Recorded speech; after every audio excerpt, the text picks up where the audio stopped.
simples ou sofisticada, discreta ou vibrante, lisa, cheia de detalhes e nas mais variadas formas geométricas. Ela é feita de diversos tipos de matéria-prima e pode ser armada dentro de casa ou até mesmo no topo da montanha. Serve para descansar, brincar, dormir e certamente você vai ficar surpreso com as várias outras utilidades que esse objeto ganhou no decorrer da história.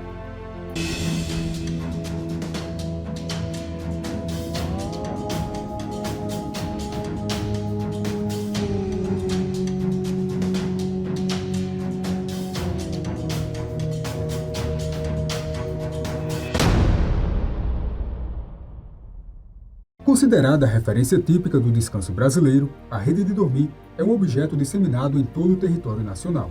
E segundo o historiador Câmara Cascudo, esse objeto é tão importante que deveria ser exportado para o mundo, assim como o samba e o café.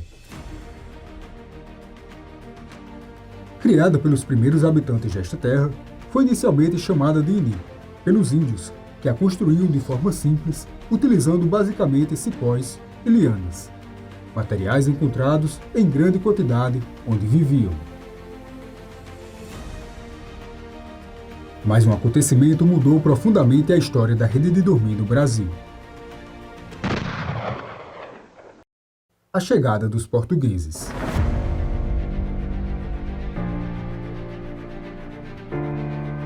O objeto logo chamou a atenção dos lusitanos, que começaram a chamá-lo de rede, pois notaram a semelhança com a rede de pescar. E assim foi registrada no dia 27 de abril de 1500, pelo escrivão Pero Vaz de Caminha, a uma carta ao rei de Portugal que dizia: tinham dentro muitos esteios, e de esteio a esteio uma rede atada pelos cabos, alta, em que dormiam. O Brasil começava a ser colonizado e a rede passava aos poucos a ser utilizada pelos estrangeiros, que mudaram a forma de fabricação deste produto, substituindo os cipós pelo algodão, matéria-prima que deixou a rede mais compacta e confortável. Até por volta de 1900, o objeto não era fabricado em massa para ser vendido em lojas ou exportado. O mais comum era que cada família fabricasse dentro de casa para consumo próprio. O tear, utilizado na época, era manual e de madeira, popularmente conhecido como tear de pau. Aí tinha um tear de pau, onde é a cozinha com uma licinha. Tinha um tear de pau no quarto, aquilo era um quarto. Os 4 pés enterrados no chão, as grades em cima, o órgão lá na frente. Tinha uns mancados de madeira para segurar o órgão do fino, sabe? Estreitinho, ó. Tem 3 panos que emendava para fazer uma rede. Nós chamávamos a rede de 3 panos. As mulheres emendavam aqueles panos, tinha muitos modelos de costurar. Costurando só assim, que nem costura saco, chama costura surrão. Aí faziam as costuras também, fazendo uma borboleta, para ficar bonita as costuras. Aí trouxe as cabeças, salvava com sabugo. O processo de adaptação da rede ganhava força com um novo tipo de matéria-prima, uma nova forma de construção e também ganhou adornos como as franjas e varandas. Além disso, ainda recebeu outras funções.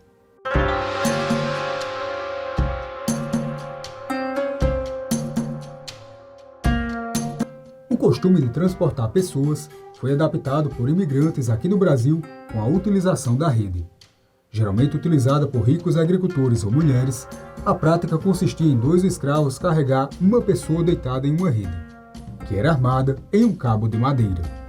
Quando usada desta forma, o objeto ganhava o nome de serpentina.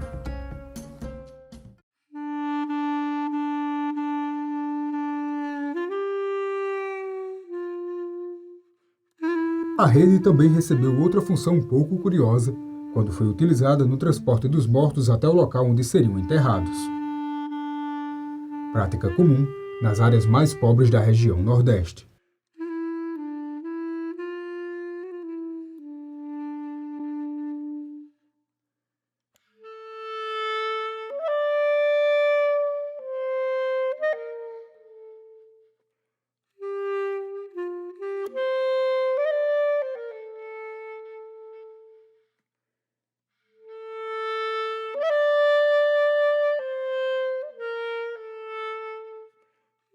Nesse caso, era nomeada Rede de Defunto.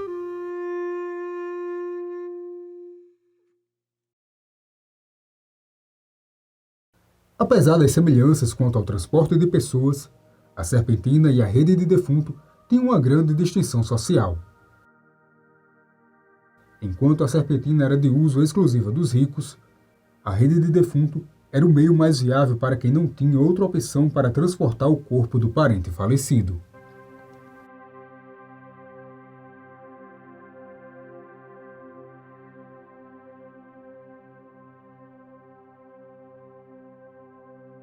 A rede, como uma criação indígena, ela esteve presente em todos os aspectos da vida do indivíduo.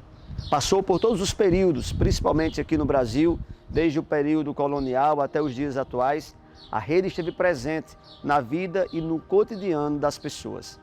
Ela era um instrumento muito mais do que um utensílio doméstico, pessoal, ela também fazia parte de um processo de status social das grandes casas.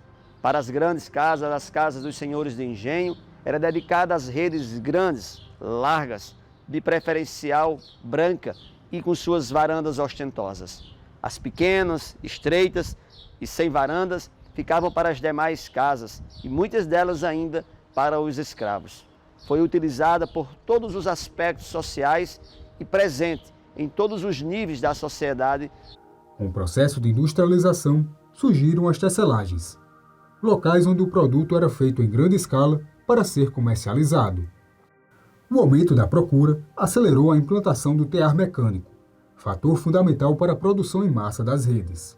Com isso, crescia também o número de cidades que tinha este objeto como principal fonte de renda. São Bento, na Paraíba, é uma referência nacional quando o assunto é rede de dormir. Além de deixar isso claro desde a entrada, o município tem um shopping onde a rede é a celebridade principal. Inclusive, agora, durante as gravações deste documentário, o local passa por uma ampliação. Aí está sendo reconstruído o auditório, uma reconstrução quase total, e uma parte aqui da lateral, 130 metros da lateral, está sendo coberta para melhorar o fluxo dos clientes, que aqui está apertado, para a gente remanejar esses pontos, essas bancas, um bocado para lá para ficar mais, melhorar para os clientes, para passar o fluxo. Aqui tem a hora que da segunda-feira que estava ruim para os clientes passarem, que muita mercadoria, muita gente. A cidade é o maior polo têxtil do estado e exporta o produto para todo o Brasil e vários países do mundo. São Bento também recebeu o título de capital mundial das redes e não perde a oportunidade de mostrar isso. Aqui, até a Biblioteca Municipal presta homenagem à rede de dormir. Acho muito legal aqui na biblioteca ter redes, pois aqui a gente pode pegar um livro e ler deitado na rede. A rede perdeu a função de transportar pessoas e de servir como uma espécie de caixão, mas o brasileiro acabou empregando outras missões a ela. Na medicina, recebeu uso terapêutico para recém-nascidos. E em São Bento, os estudantes da Escola City utilizam panos de rede para a confecção de roupas. Eles aprendem na prática a questão da colorimetria, eles aprendem a parte de tinturaria, eles aprendem a parte de tecelagem, para que o curso têxtil possa preparar esses meninos para o mercado de trabalho.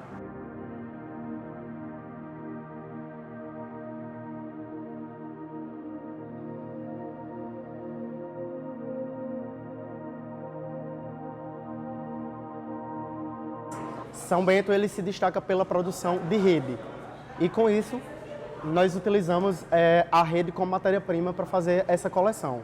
Nem todo o tecido ele é feito para fazer roupa, então nós adaptamos esse tecido para que ele consiga ter um caimento melhor no corpo. E através dessa ideia nós usamos o conceito de ergonomia e antropometria, que seria utilizar as medidas do corpo humano e também considerar os movimentos que ele vai fazer ali naquela atividade em específico. Eu acho pura arte você pegar o forte da nossa matéria-prima, que é a rede, né, que representa a nossa cidade, e transformar, e juntar com a moda e transformar em algo tão grandioso e único.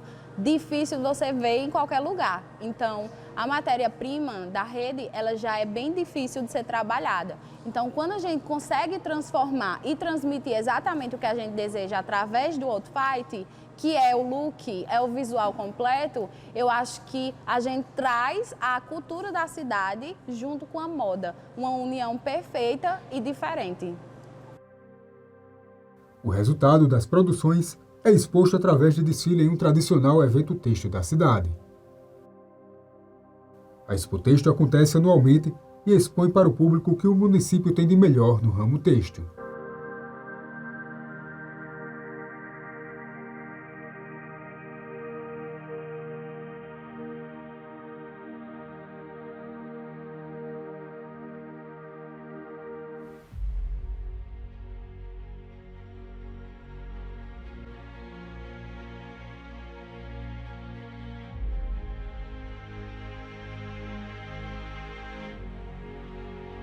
Criada pelos índios, adaptada pelos estrangeiros, passou do cipó para o algodão e conquistou os brasileiros. Carregou o colono agricultor, enterrou o pobre nordestino. A rede passou por todas as classes e hoje desenvolve um menino. É encontrada em todas as cores e sustenta aqueles que trabalham com fidelidade. A rede ficou tão importante que virou símbolo de uma cidade. O vai e vem que consola e acalma o trabalhador cansado, suspensa, tranquiliza e balança aquele que não fica parado. O formato envolve e no corpo toma forma, escolhida pelo sossegado e o aventureiro. Estamos falando da rede de dormir, referência típica do descanso brasileiro.